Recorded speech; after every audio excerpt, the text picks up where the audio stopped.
Halo, Nabila di sini. Dalam keragaman budaya Indonesia terdapat kisah-kisah unik yang menjadi fondasi identitas bangsa. Salah satunya adalah bisu, gender kelima dalam kepercayaan masyarakat Bugis. Tradisi ini bukan hanya tentang gender, tetapi tentang peran spiritual dan kultural yang sangat mendalam. Ulasan ini diangkat sebagai bagian dari tugas mata kuliah pengantar ilmu budaya di Departemen Antropologi Budaya FIB Universitas Gadjah Mada.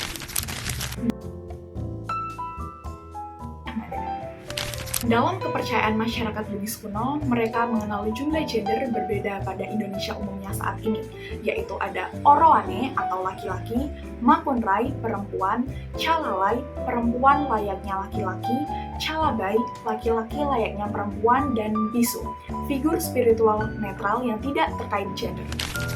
Menurut Patsy Jessie Ismail, peneliti dari Indonesian Consortium for Religious Studies Yogyakarta, keberadaan bisu sebagai pelaku spiritual masyarakat Bugis sekarang mengalami titik yang rentan.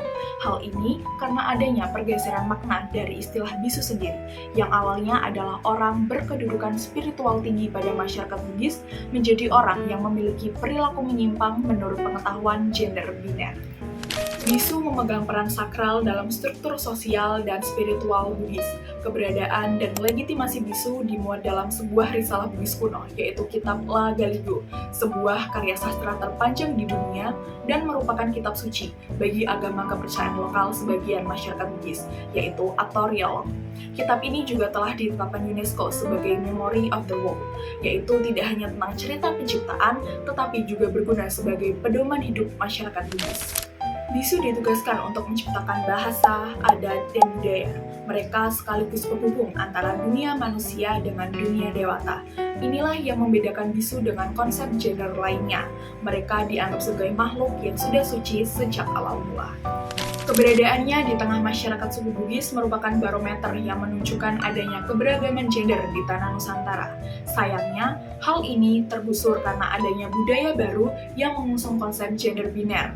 Menurut Jessie, tergesernya bisu di tanah kelahirannya sendiri disertai dengan rentetan sejarah, seperti masuknya Islam di Sulawesi Selatan pada abad 17, lalu adanya Operasi Tobat atau Operasi Tobat yang dipimpin oleh Kahar Muzakar tahun 1965.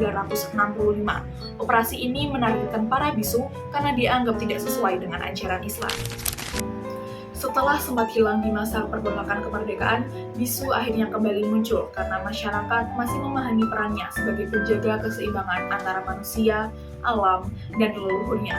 Bisu juga berperan penting dalam berbagai ritual masyarakat Bugis, seperti upacara penobatan raja, mapalili atau upacara penanaman padi, dan upacara adat terkait daun hidup seperti kelahiran dan pernikahan.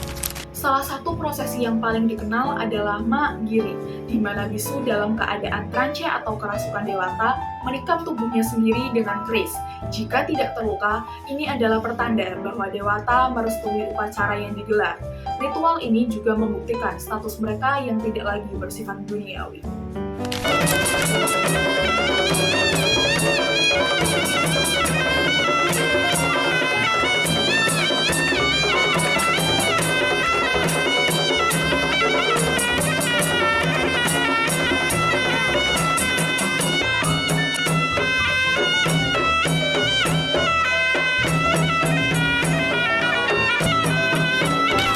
Bisu sendiri memiliki pembagian 3 hierarki, yaitu ada Puang Matoa, Puang Lolo, dan Ana Bisu.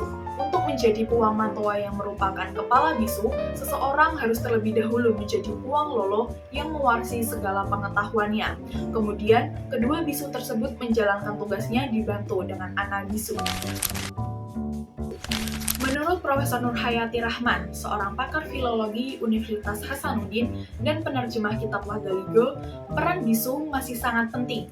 Di tengah arus modern yang begitu kuat, bisu tidak lagi hanya soal gender ataupun kepercayaan, tetapi kelompok ini harus dilihat sebagai salah satu benteng penjaga tradisi dan peradaban. Karena mereka masih menyimpan memori kolektif terkait kearifan lokal suku Bugis di masa lampau. Ada banyak kearifan lokal yang memiliki nilai baik untuk diterapkan di masa kini, dan nilai-nilai itu diantaranya dipahami oleh para bisu. Nilai intinya terletak pada menjaga keseimbangan antara spiritual dan harmoni sosial, sementara maknanya terus beradaptasi, mewakili baik identitas budaya masyarakat Bugis maupun negosiasi berkelanjutan antara tradisi dan modernitas